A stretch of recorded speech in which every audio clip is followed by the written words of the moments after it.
Sean Stewart, and I'm going to facilitate a conversation with my good friend and buddy Peter Scalzo, who has been on his 18-year cancer journey, and we're going to just dive in a little bit to some whys, I think, because you hear us talk a lot in these sessions about recovery, and we wanted to say, hey, why recovery and cancer? How do they go together? What's the why, and why are we doing this? If you are watching on YouTube, you'll see today is Gray Day, and that Peter and I are exactly opposite. It doesn't really mean anything, but if some, so I'm wearing dark gray up top and light in the bottom. He's wearing dark pants and light gray. So it's kind of like we even planned it, or something no? like that. Yes, Sort of. Maybe it's a little weird. Yeah. We even have like these gray and black microphone things going on here. So yeah, we're matching today. So it's a little weird. Yeah. Okay. But anyway, we'll get back to topic, I guess. Yeah. But we did want to talk about this idea of why recovery and cancer.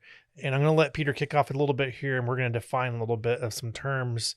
But there's something really important that we think of why they go together, and we're just going to discuss that a little bit today. Yeah. I mean, there's this thread, I think, Sean, through really everything I've talked about has a thread of this recovery theme, and it's almost like if you were sitting back and listening closely and thought to yourself, well, what are we talking about? What is this recovery theme? And I think for me, I'm just going to briefly explain how I even got into recovery and how I would define recovery for me, and then you can make sense of what I say, which is what you do, Sean, so thank you.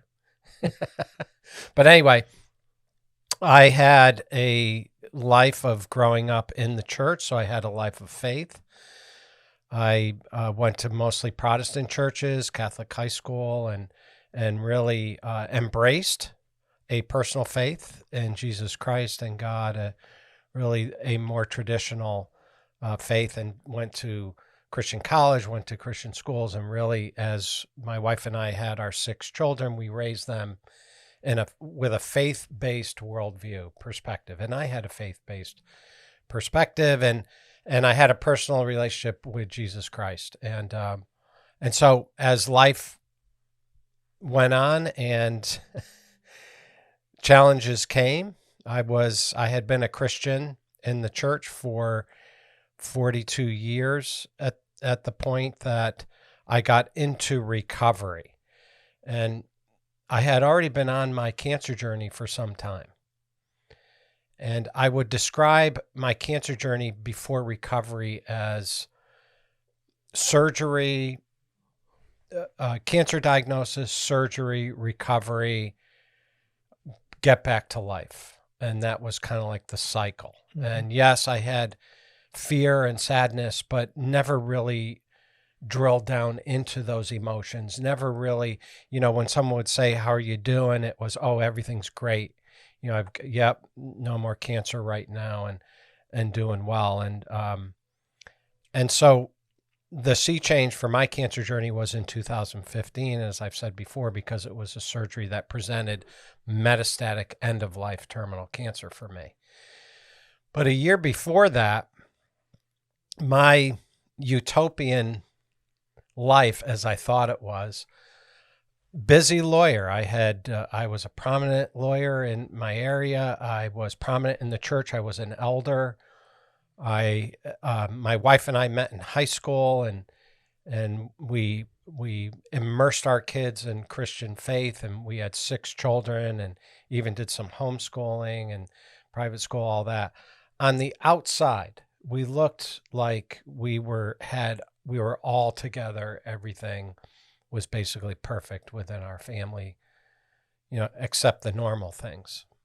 But what was going on underneath the water was our oldest daughter had been on a 6-year journey into drugs and alcohol, and had to go to rehab twice, overdosed, survived that, left high school, so we had that challenge. That was our oldest daughter, and just existed through that challenge. Didn't really bring it out prominent, didn't really drill down that much into what it all meant.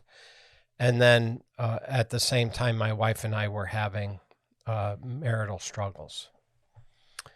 And the marital struggles became bad. And at one point, I looked at my life and my marriage and thought everything is crumbling, really. I finally, in other words, got out of denial and faced the reality of my situation. And everything I was trying to hold together was falling apart. And my marriage was falling apart, my family. I had already been on my health journey for 9 years at that point, and I was about to face a serious metastatic issue. But the utopian life that I thought I had created was a fiction. And when in the deep hurts of my marriage, that's when I got into. I said to someone at church, "I don't know what to do, but my marriage is falling apart." And I felt shame about it. I didn't want to talk about it really. But I ended up with a Christian counselor doing a step 4 inventory. And this particular counselor had been a CR pastor, had been a recovery pastor. Celebrate Recovery was the program. And so I was like, well, what is this step 4 inventory thing? So that was my first door into recovery, into the recovery. Recovery for me, if someone said, Peter, how do you define recovery? I would say for me, it's been working through 12 steps with my higher power, Jesus Christ, and the Beatitudes with my higher power, Jesus Christ, and doing an inner deep dive into my emotional life, into my past, my family of origin, and really discovering who I am and what makes me tick, and my character defects, and also my positives. So I had never done anything like that before. And so that to me was recovery, was going into, if someone said to me, Peter, there's a 12-step program for you, I would have said, I'm not an addict, so I'm not going to, that has no bearing on me. Meanwhile, what I found out was that 12 steps means that I'm going to recognize my powerlessness and make peace with God, peace with myself, and then powerfully peace with others, making amends, all that stuff. And I found out, wow, this is the deep dive, the inner journey.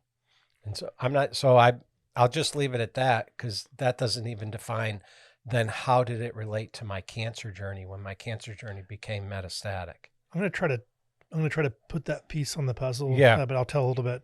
So similarly to you, I didn't see myself as somebody who needed recovery. And you and I share a common background in that we grew up in a church environment. I made a profession of faith at a young age, had been involved in the religious aspects of a Christian worldview for many years. And I didn't see myself as needing recovery either. And so I think that's probably something a lot of people that are on a cancer journey are going to go, they relate to that. I don't see that I have a need here. And so I'm going to try to connect some dots, because it was really, for me, I had a good friend of mine who did have a more traditional recovery need that you might see. And we had prayed and interacted in a lot of ways, but I finally had a friend who that we both know that was leading recovery program. It's like, hey, how about we go there? Maybe they can help you, this person who has this traditional recovery need. And so, and I have this, great need to be a great fixer. So I said, hey, I'll go with you. And my intention was to go for maybe 3 or 4 weeks, and then I was going to dump him there, and then had done my part. And so I went for a few weeks, and what happened was I listened to the people who shared their lives and their testimonies, and I recognized inside of that there was a deeper underlying shared condition. And I'm going to put the condition as likely insecurity is one of the bigger things that was out there. And what I found in doing my own journey is I ended up recognizing that God didn't have me there for him. And it was for him, because he actually stayed too, but he had me there for myself. And so I started this journey, and it was what you called the inner journey. But I think there's a really important something here. And I think a lot of people think that recovery is about you go because you want, and even in our recovery program, they advertise it as freedom from hurts, habits, and hangups. Mhm. That's not why I go to recovery. Mhm. And that sounds a little funny. It's like, why do you go to a program that advertises this, but you're going for a different reason? And I'll try to wrap a bow around that in a second. But going back to those early formative years, I had connected something growing up in my family of origin, and that connection led me to believe in this deep insecurity that I was not enough, that I was actually one of the dumb kids in the class, could not perform well. And so what happened to me is I went through those early formative years with that insecurity. I developed a lot of character defects, some really sharp elbows, and ways of hiding in my life. Um, and somewhere in my high school years, I was successful at something, and that was in a sports outlook, but also in some academics outlook. And when I recognized I was successful at it, it was just like injecting a drug, and I went just crazy on, oh, wait a second, if I can actually, if I'm not the dumb kid or the underperformer, then I just started going all out on performance based. And I'm going to call it performance based addiction because that's where I began to get my value in life, was to try to outperform. And that took me all the way through, my college years into corporate years. I worked in a Wall Street bank, and it was all about getting value based upon performance. Mm. And so as I look at that and I recognize I was getting value in the wrong place, and I was carrying this underlying thing I'm going to call insecurity, not being enough, as my big issue. And my bet is that almost everybody in their life carries that, has that Mhm. feeling. It's like, I think most of us have that experience. I don't think I'm alone in this. Having heard enough testimonies and people who are willing to look inside, have carried that something that they don't feel like enough. They need to cover up the pain of that. And the piece about recovery that's interesting is that what draws most people into recovery is the wall, Mm. what we call the wall. And so a major issue happens in your life. For you, you shared, hey, you had divorce, you had issues that were underlying your family that were underneath of that, and it caused you to go to a counselor or whatever. Mhm. And for me, I also had a marriage that was failing, and I was hitting things in my life where success, while it had happened in many areas, I was failing in certain areas of my Mhm. life, and that failure was a wall. Mhm. And I'm going to put the tie now between recovery Mhm. and cancer, and for all of us, I believe that God invites us into a journey into ourselves when we hit a wall. And cancer is a wall because it forces you to ask, hey, why me? What does this mean to my life? Am I going to die? You're going to ask all the hard questions. And so, if you look at the big walls we talked about, we had the lessons from Job, and Mhm. Job had all the big walls. He lost his Mhm. family, he lost his health, he lost his wealth, and the question was a question about, is God by himself with nothing else? Mhm. Was he enough? Mhm. And so the big tie for me, and why I stick in recovery, it's not about freedom now from some particular hurt. It is in the inner journey. It's a journey of intimacy. Mm. And so I always think of Mhm. recovery now as it's a journey into intimacy with God. And you mentioned also with others, and that has been the big aha, is that my own character defects, my own insecurity meant that I pushed others away. I kept information private. If I felt like somebody was a threat, I would attack first with a Mhm. sharp elbow. I would give them a harsh word. I might criticize their clothing, the way they looked, their something, to get attention on them in a negative way. Mhm. And it was abusive. Until I was able to see that I had this deep insecurity that I need to release to God, Mm. then I could start loving others because I didn't need to attack. I didn't need to protect myself.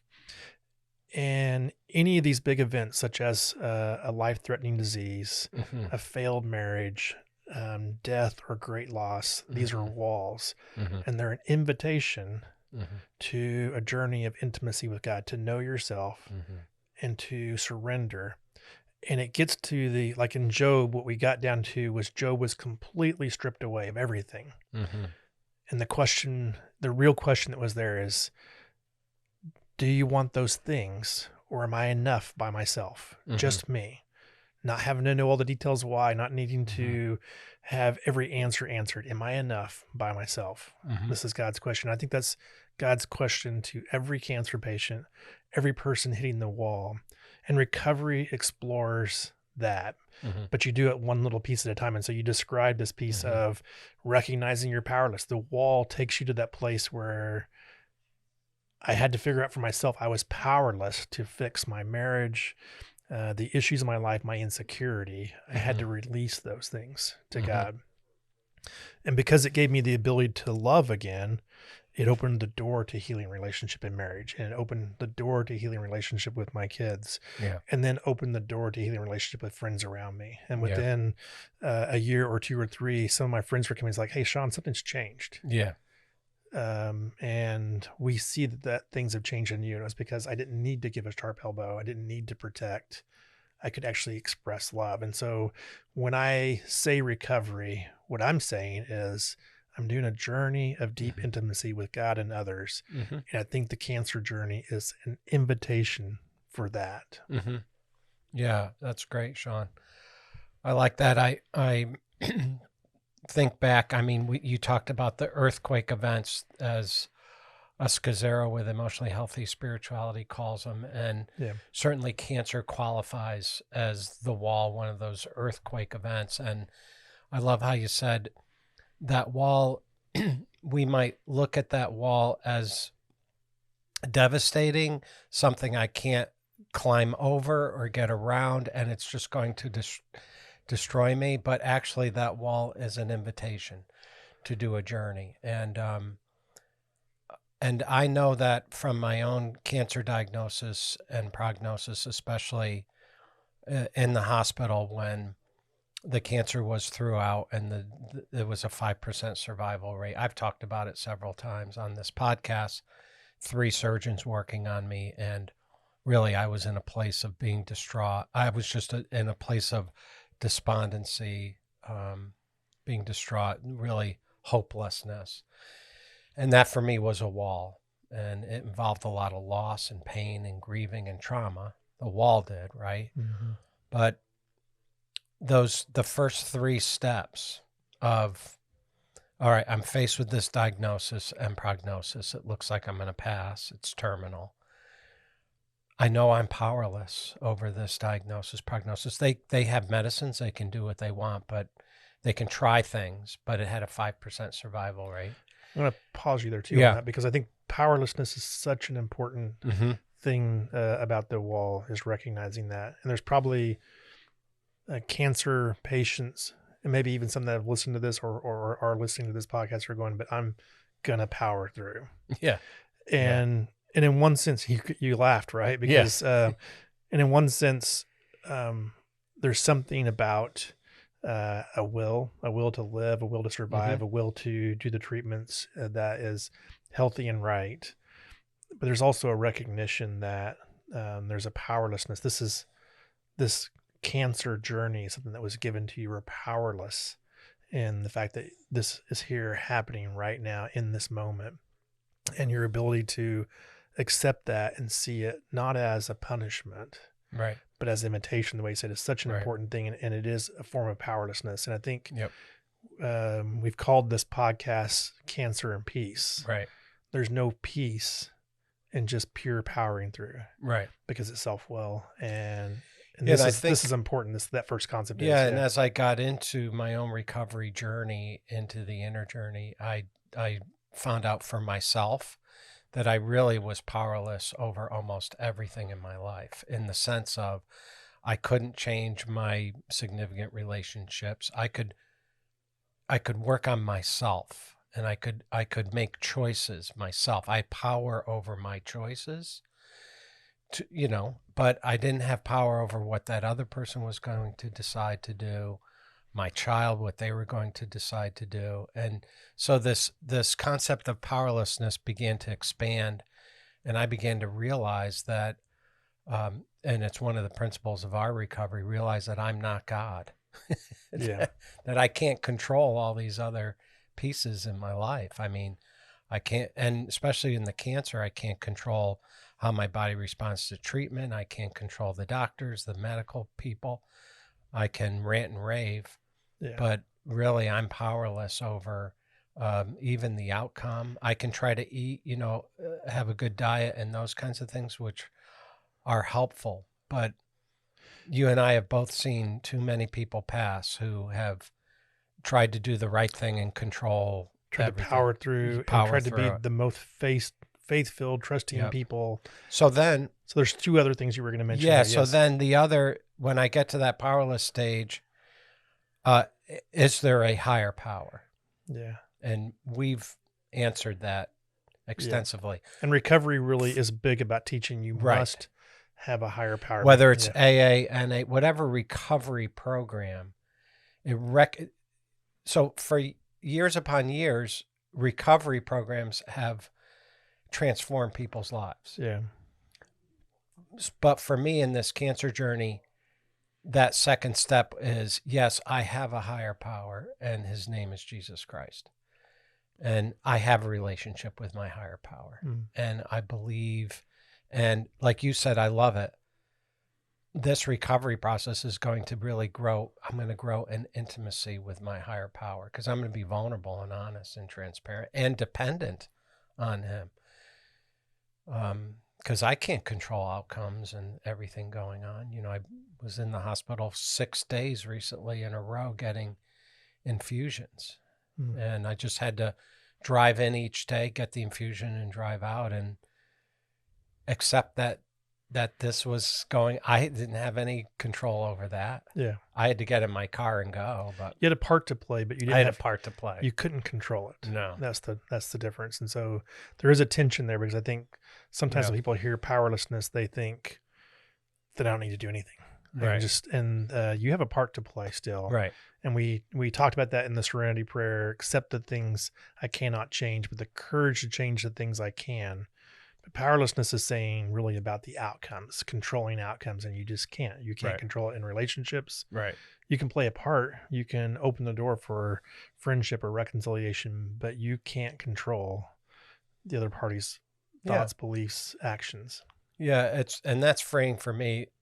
Everyone's on their journey. Yeah. If they want me to participate, I can.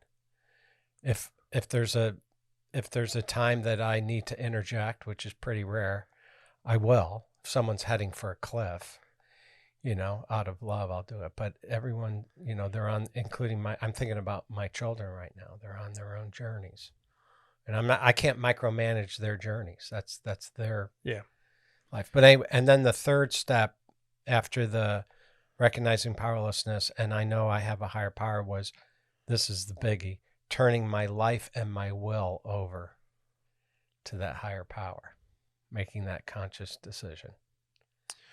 So hopefully you're hearing on the need for recovery in this journey. It's not really about 12 steps or a program. It's about principles that are important to all of our lives. And for finding peace in a cancer journey, if you don't do those first 3 steps, you're probably not going to find peace. You may be striving to fix, solve, but not finding peace.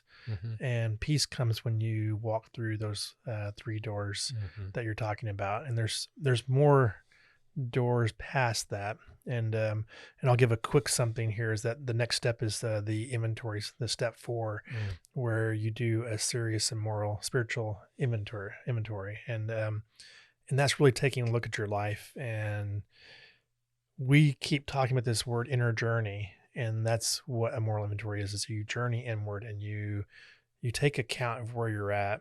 And we have this concept, we're going to talk about it more in later podcasts, but it's like this idea of knowing yourself so that you can know God.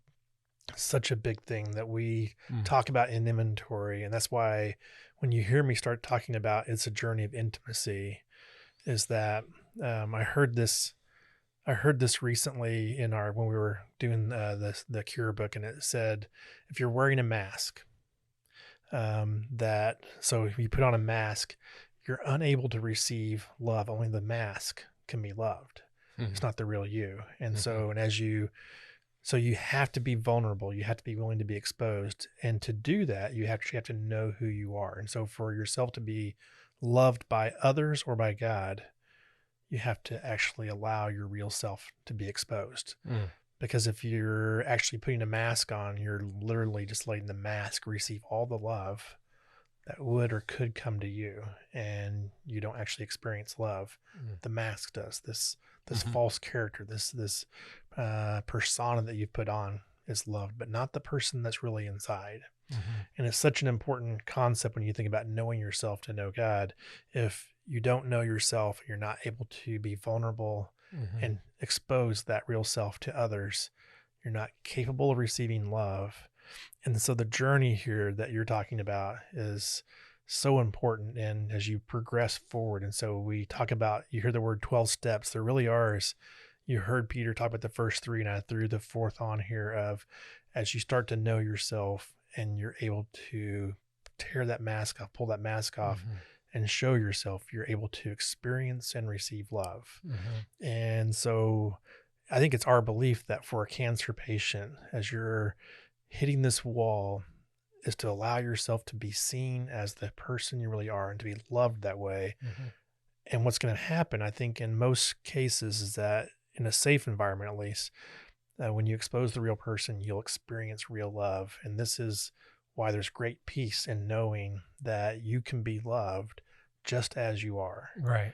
And this is such an important part of that journey. And so this is the invitation. That's why I call it a journey of intimacy, is because it's deeply intimate to share things about yourself that you've been protecting, that you think you might need to protect because they're vulnerable and scary. Is like, what if they know this? Or what if I'm not enough, if I don't feel like enough? But you expose that.